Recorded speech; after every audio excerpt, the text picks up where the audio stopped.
নমস্কাৰ মোৰ YouTube channel Assamese recipe লৈ আপোনালোক আটাইকে স্বাগতম জনাইছো।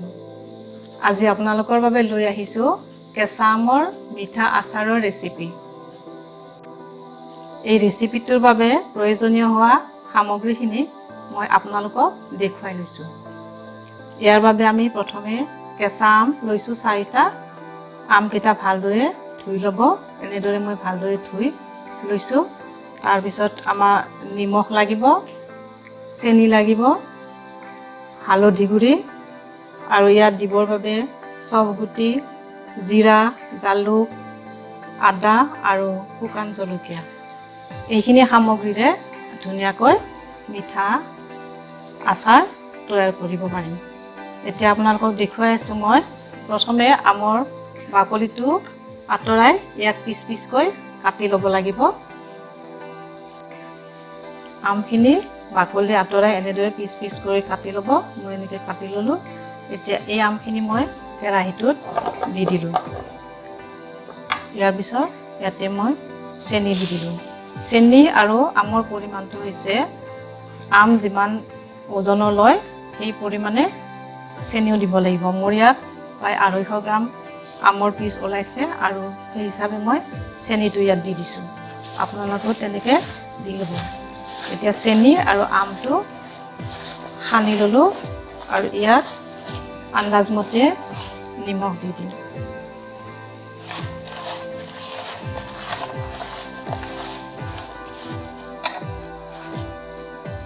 হালধি গুড়ি অলপ সানি দিলোঁ।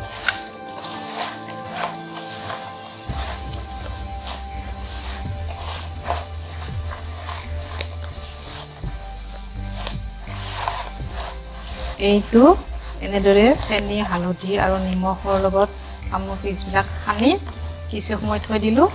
এতিয়া আমি ইয়াৰ বাবে প্ৰয়োজনীয় মছলাটো ৰেডি কৰিম।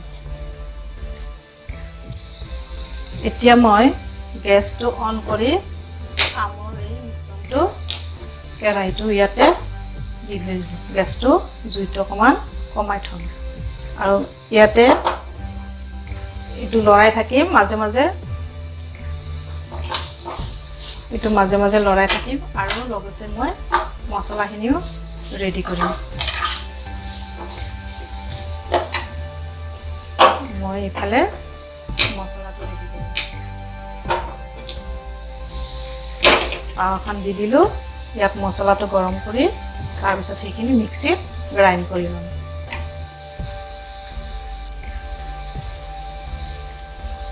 তাৱাত এতিয়া চফ গুটি দি দিলোঁ। তাৰপিছত জিৰা, জালুক এই গোটেইখিনি অকণমান ফ্ৰাই কৰি লৈ মিক্সিত গ্ৰাইণ্ড কৰি ল'ম।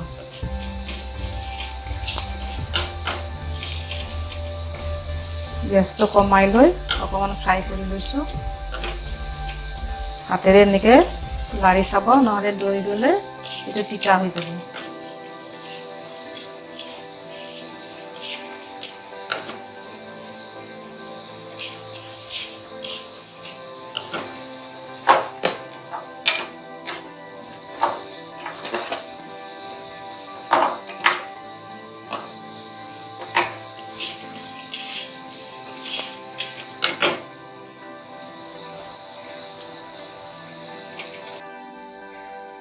আচাৰত জলকীয়া আৰু আদা কেনেকৈ দিব লাগে মই দেখুৱাই দিছোঁ। আদাটো এনেকুৱা চাইজত কাটি ল'ব।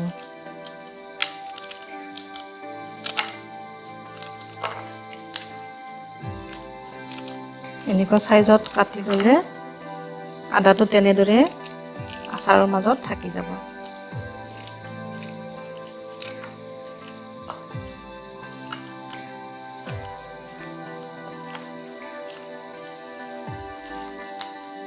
তাৰপিছত জলকীয়াটো এনেকুৱা চাইজত কাটি ল'ব। জলকীয়াটো নিজৰ ইচ্ছামতে দিব পাৰে। সোৱাদ অনুযায়ী কিছুমানে বেছিকৈ খায় আৰু কিছুমানে কমকৈ জলকীয়া খায়। ইয়াত মই 6টা ৰঙা জলকীয়া ব্যৱহাৰ কৰিছোঁ।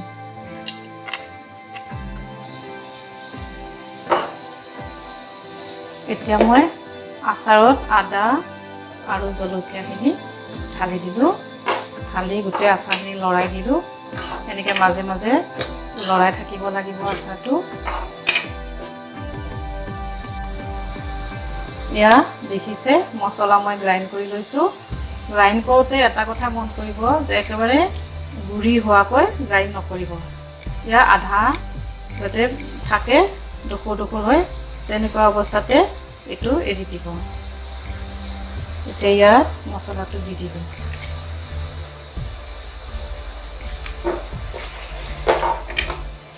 এয়া আচাৰ ধুনীয়া কালাৰ এটা লৈ আহিছে।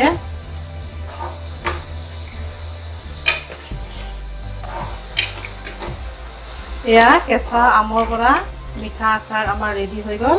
এতিয়া মই গেছটো অফ কৰি দিছোঁ। এয়া আপোনালোকে দেখিছে কেঁচা আমৰ মিঠা আচাৰ কেনেকুৱাকৈ ৰেডি হৈ গ'ল। এইখিনি এতিয়া এইটো বাউল, শুকান বাউল, ইয়াত অকণমান পানী থাকিব নালাগিব। মই এই বাউলটো কিছু সময়ৰ বাবে আচাৰটো ঠাণ্ডা হ'বলৈ থৈ দিলোঁ।